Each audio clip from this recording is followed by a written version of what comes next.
नाम है dust of snow.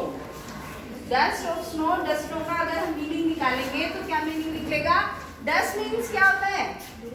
धूल। लेकिन ये धूल दूसरी वाली है, डस्ट ऑफ स्नो। स्नो होता है बर्फ, है ना, बर्फ की डस्ट। तो ये धूल वो वाली धूल नहीं है जो मिट्टी वाली धूल होती है, ये धूल है बर्फ के जो छोटे छोटे कण हैं, जो स्मॉल पार्टिकल्स हैं, उसके लिए यहाँ पे क्या यूज हुआ है? डस्ट ऑफ स्नो, है ना, स्नो के बर्फ के छोटे छोटे कण।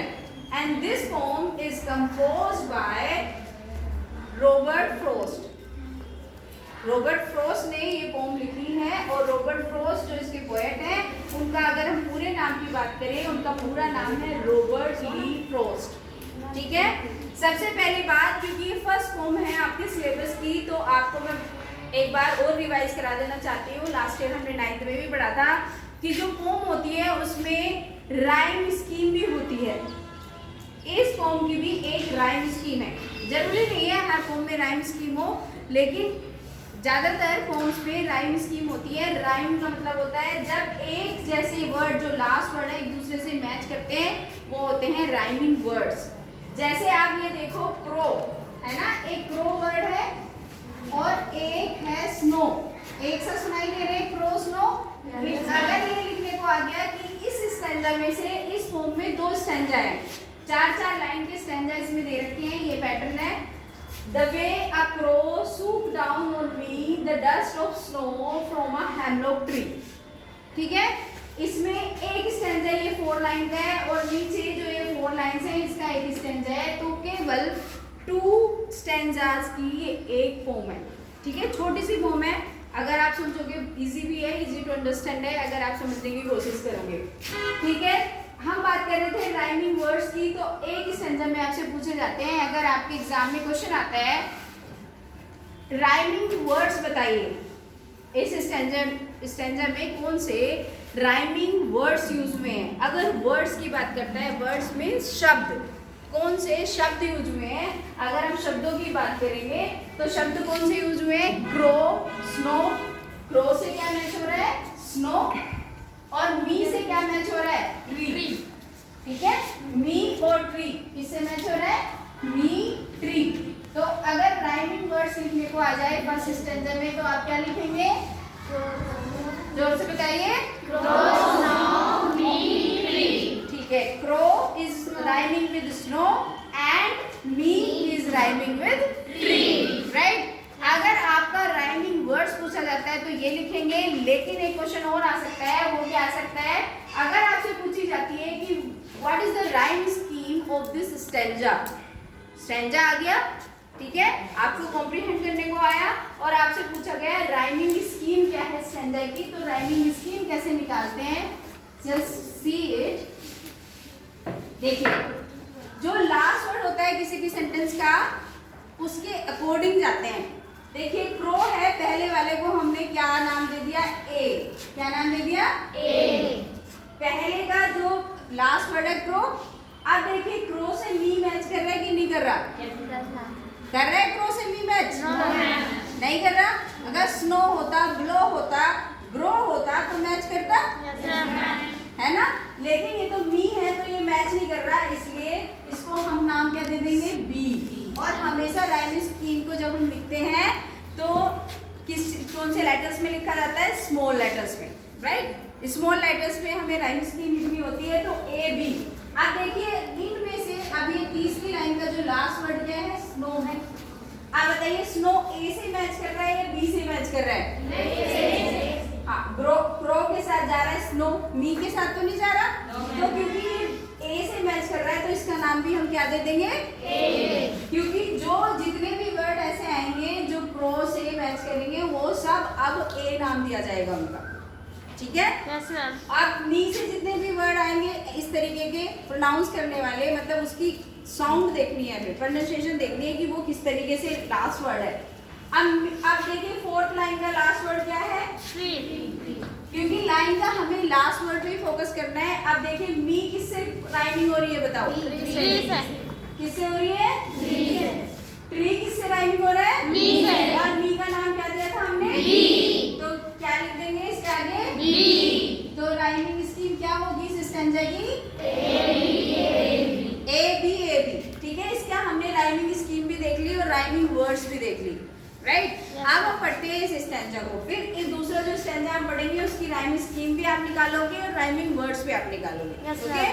चलिए अब देखिए क्या कहता है जो पोएट है, वो कहता है the way a crow swooped down on me the dust of snow from a hemlock tree।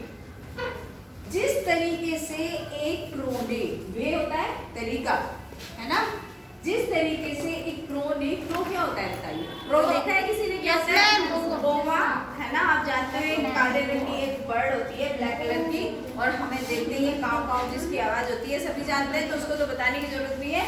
तो जो क्रो है, जिस तरीके से उसने swoop down on me, मेरे ऊपर उसने अपने आप को, सूप होता है हिलाना, से किया अपने आप को, शेक की सेकंडों में, कि जैसे मेरे ऊपर एक कौवे ने मेरे ऊपर क्या करा, हिलाया, द डस्ट ऑफ स्नो, और क्या गिरी मेरे ऊपर, जो बर्फ है उसकी धूल, उसके धूल के कण गिरे, फ्रॉम अ हेमलॉक ट्री, और वो जो बर्ड थी, वो जो क्रो था, वो कहाँ बैठा हुआ था? हेमलॉक ट्री पे बैठा हुआ था। और हेमलॉक ट्री पता क्या होता है?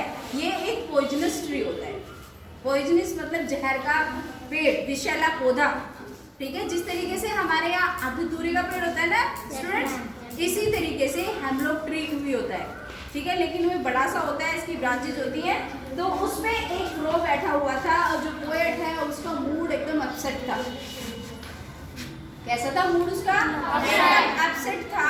और वो कहता है कि जिस तरीके से मूड बिल्कुल उसका अपसेट था, वो हेमलॉक ट्री पे बैठा हुआ था कौवा, और उसने अपने आप को हिलाया, जो उसके ऊपर बर्फ जमी हुई थी, जैसे जैसे उसने अपने आप को हिलाया, वो जो नीचे बैठे थे रॉबर्ट फ्रॉस्ट, उनके ऊपर वो बर्फ गिरी, क्योंकि उस दिन उनका मूड अपसेट है और वो बिल्कुल सोचना नहीं चाह रहे। आपको पता है यूरोपियन कंट्रीज में बहुत ज़्यादा क्या होती है, बहुत ज़्यादा ठंड पड़ती है, इतनी ठंड पड़ती है, इतना बर्फ गिरता है कि उनकी लाइफ भी रुक जाती है।